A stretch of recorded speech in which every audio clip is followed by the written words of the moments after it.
দুটো হ্যান্ডবলের কলই গিয়েছে বার্সেলোনার বিপক্ষে। রিয়াল মাদ্রিদ খেলতে নামলে আলোচনায় চলে আসে পক্ষপাত দুষ্ট রেফারিং। মৌসুমের শেষ এল ক্লাসিকোতে ঘটেছে তেমনই কিছু ঘটনা।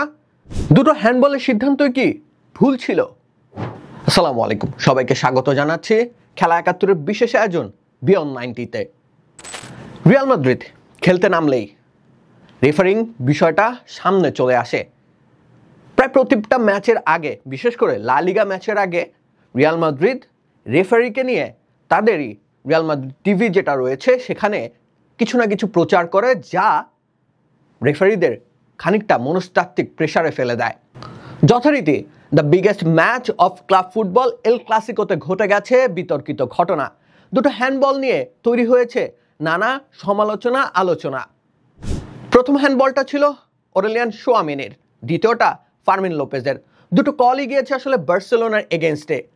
তেমনটি না ঘটলে হয়তো স্কোর লাইনটা আরও খানিকটা বড় হতে পারত কাতালান ক্লাবটির পক্ষে। ফার্মিন লোপেজের হ্যান্ডবল নিয়ে যতটা না আলোচনা হচ্ছে, তার থেকেও দ্বিগুণ আলোচনা হচ্ছে অরেলিয়ান শোয়ামিনের সেই হ্যান্ডবলটি নিয়ে, যেটা ঘটেছিল রিয়াল মাদ্রিদের পেনাল্টি বক্সের ভেতরে। সেই দুটো কল বা অরেলিয়ান শোয়ামিনের সেই হ্যান্ডবলটা আদতে হ্যান্ডবল হয়েছিল কিনা সেটা জানার আগে জেনে নেওয়া প্রয়োজন হ্যান্ডবল আসলে কোন কোন ক্ষেত্রে ঘটে।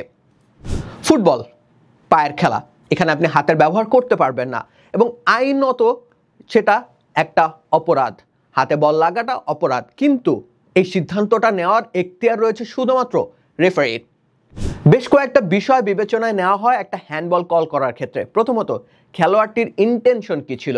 দ্বিতীয়ত, ন্যাচারাল পজিশন দেখা হয়। তৃতীয়ত, তার যেই হ্যান্ড বা হাত রয়েছে সেটা কি আসলে তার বডিকে অনেকটা বেশি স্প্রেড করছে কিনা, সেই সব বিষয় বিবেচনায় রেখে একটা হ্যান্ডবল কল করা হয়। কিন্তু অরেলিয়ান শোয়ামিনের ক্ষেত্রে আসলে কি ঘটেছিল? ২-০ গোলে এগিয়ে গিয়েছিল রিয়াল মাদ্রিদ, সেখান থেকে ৪-৩ গোলের জয় নিয়ে মাঠ ছেড়েছে বার্সেলোনা। কিন্তু অরেলিয়ান শোয়ামিনের যখন হ্যান্ডবলটা হয় পেনাল্টি বক্সের ভিতরে, ফেরান তোরেসের একটা শট ছিল, সেই শটটা হাতে লেগে আটকে যায়। খালি চোখে দেখা যাচ্ছিল বলটা পুরোপুরি লেগেছে হাতে, এবং ভার চেক করার পরে রেফারি সিদ্ধান্ত জানান যে পেনাল্টি হয়নি। কেন হয়নি?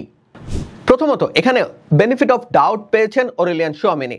যেহেতু ডি বক্সের একটা জটলা, সেখানে শট চলছে, ন্যাচারাল পজিশনে তার হাত ছিল কি ছিল না সেটা পরবর্তীতে বিবেচনা করা হয়েছে। তবে প্রথম বিবেচিত বিষয় ছিল তার ইন্টেনশনটা কি ছিল। তিনি কি ইচ্ছাকৃতভাবে বলে হাত লাগিয়েছেন কিনা, নাকি মানে ডিউরিং দ্য প্লে শটটা তার হাতে গিয়ে আসলে আঘাত করেছে।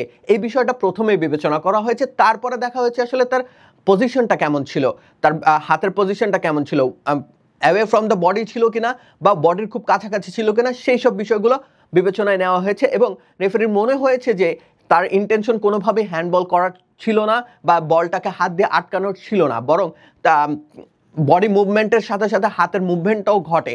সেই মুভমেন্টের সময়ই বলটা অরেলিয়ান শোয়ামিনের হাতে লেগেছিল, সে তেমনটাই আসলে ধারণা ছিল রেফারির, এবং তিনি সে কারণে পেনাল্টি কল করেননি। কিন্তু অধিকাংশ বার্সেলোনা ফ্যান বা ফুটবল ফ্যানদের মতে সেটা আসলে একটা পেনাল্টি কল করা উচিত ছিল, এবং এক্ষেত্রে রেফারির উপরে রিয়াল মাদ্রিদ যে মনস্তাত্ত্বিক প্রেশারটা ক্রিয়েট করে, সেই প্রেশারটা অনেক বেশি এফেক্ট করেছে সিদ্ধান্ত নেওয়ার ক্ষেত্রে, তেমনটাই আসলে বলছেন অধিকাংশ বার্সেলোনা ফ্যানরা। কিন্তু আইন যেটা বলছে বা রেফারি যেটা বলছেন, সেই বিবেচনায় এই সিদ্ধান্তটা মোটেও ভুল কোনো সিদ্ধান্ত নয়। অতএব আইন এবং সিচুয়েশন বিবেচনায় অরেলিয়ান শোয়ামিনের সেই হ্যান্ডবল কলটি না করা যথার্থ সিদ্ধান্ত ছিল এবং কোনোভাবেই ভুল ছিল না। পপুলার ওপিনিয়নের এগেনস্টে গিয়ে আসলে এই কথাটা বলতে হচ্ছে, কেননা সার্বিক পরিস্থিতি বিবেচনায় রেফারির উপরে যত চাপই থাকুক না কেন, একটা হ্যান্ডবল কল করা বা হ্যান্ডবলের এগেনস্টে পেনাল্টি কিংবা ফ্রিকিক দেওয়া সেটা সম্পূর্ণ রেফারির সিদ্ধান্ত। রেফারি ভার চেক করেছেন, নিজে দেখেছেন, তারপরে আসলে এই সিদ্ধান্ত নিয়েছেন যে সেটি হ্যান্ডবল হয়নি। অতএব এক্ষেত্রে রেফারিকে চাইলে হয়তো দোষ দেওয়া যায়, কিন্তু আসলে তার খুব বেশি দোষ এক্ষেত্রে অন্তত নেই। অন্যদিকে ফার্মিন লোপেজের একটা দুর্দান্ত গোল আটকে গেছে হ্যান্ডবল কল করার কারণে। এটা নিয়েও আসলে বার্সেলোনা সমর্থকদের মধ্যে একটা চাপা ক্ষোভ রয়েছে। তারা এটা নিয়ে তেমন একটা আলোচনা না করলেও এক্ষেত্রে আসলে কি ঘটেছিল সেটা বিবরণ করা যেতে পারে, তাহলে হয়তো বিষয়টা আরও বেশি পরিষ্কার হবে যে কেন অরেলিয়ান শোয়ামিনের সেই হ্যান্ডবলটি কল করা হয়নি। কেন ফার্মিন লোপেজের হ্যান্ডবলটি কল করা হয়েছে এই বিষয়টি বিবেচনা করলে বা এই বিষয়টিকে বিশ্লেষণ করলে বোঝা যাবে যে আসলে অরেলিয়ান চুয়ামেনির পক্ষে যে কলটি গিয়েছে সেটি যথার্থ ছিল। প্রথমত আমি ধরেই নিচ্ছি ফার্মিন লোপেজের কোনো ইন্টেনশন ছিল না বলটাকে হাতে লাগানোর বা হাত দিয়ে বলটা ঠেকানোর। দ্বিতীয়ত যে ব্যাপারটা ঘটেছে যে ন্যাচারাল পজিশনটা বিবেচনায় নেওয়া যেতে পারত, যেহেতু ফেদেরিকো ভালভার্দের সাথে ফার্মিন লোপেজের একটা ট্যাসেল চলছিল, সেই মুহূর্তে বডি মুভমেন্ট হচ্ছিল, দুজনের সাথে ধাক্কাধাক্কি করছিলেন রীতিমতো, সেই মুহূর্তে স্বাভাবিকভাবে বডির সাথে হাতের মুভমেন্টটাও হয়। সুতরাং এই ন্যাচারাল পজিশন বিষয়টাও বিবেচনায় নেওয়া যেতে পারত, সেই বিষয়টি বিবেচিত হয়নি ফার্মিন লোপেজের ক্ষেত্রে।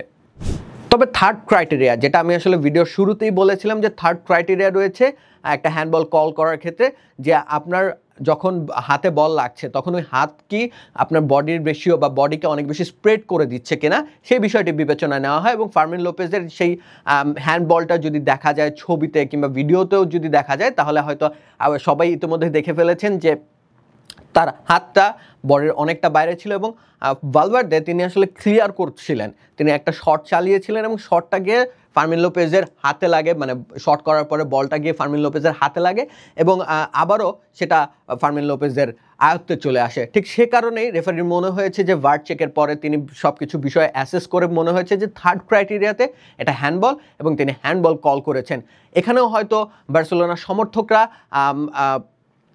ভিন্ন কোনো মত প্রকাশ করতে পারেন এবং তারা ডেফিনেটলি ভিন্ন মত প্রকাশ করছেন যে ডিউরিং দ্য গেম প্লে এখানে তো ইন্টেনশন কাজ করেনি এবং ন্যাচারাল পজিশনই বলা চলে, বা তার হয়তো ওই ইন্টেনশনাল ব্যাপারটা ছিল না বলে এটা হ্যান্ডবল করা না গেলেও যেত, মানে হ্যান্ডবল না করলেও হতো। সেই জিনিসটা রেফারি চাইলেই হয়তো বার্সেলোনার পক্ষে সিদ্ধান্তটা দিতে পারতেন, কিন্তু রেফারির মনে হয়েছে যে না, এটা হ্যান্ডবল এবং আইনত এটা হ্যান্ডবল। ঠিক সে কারণেই রেফারিও শেষ অবধি হ্যান্ডবলের সিদ্ধান্তই নিয়েছিলেন। এখন হয়তো এই পুরো আলোচনা শুনে অনেকেই আসলে ভিন্ন মত প্রকাশ করতে পারেন, ভিন্ন মত প্রকাশ করা উচিত, কিন্তু আইন যেটা বলছে, লা লিগার আইন বলেন বা বিশ্ব ফুটবলে যে আইন বলেন, সেই আইন অনুযায়ী এই দুটো হ্যান্ডবল যথার্থ, হ্যান্ডবল কল করা যথার্থ ছিল এবং সঠিক সিদ্ধান্তই ছিল। পপুলার ওপিনিয়নের এগেনস্টে গিয়ে অন্তত বিষয়টা ক্ল্যারিটি আনে যে আইনের বাইরে কোনো কিছু ঘটেনি। হ্যাঁ, এক্ষেত্রে রেফারির উপর রিয়াল মাদ্রিদের যে মনস্তাত্ত্বিক চাপ সৃষ্টি করার ব্যাপারটা থাকে সেটা অনেক সময় আসলে রিয়াল মাদ্রিদের পক্ষে চলে যায়। তবে অন্তত এই দুটো কলে সেই চাপের কোনো বহিঃপ্রকাশ ঘটেনি, বরং আইনের বহিঃপ্রকাশ ঘটেছে।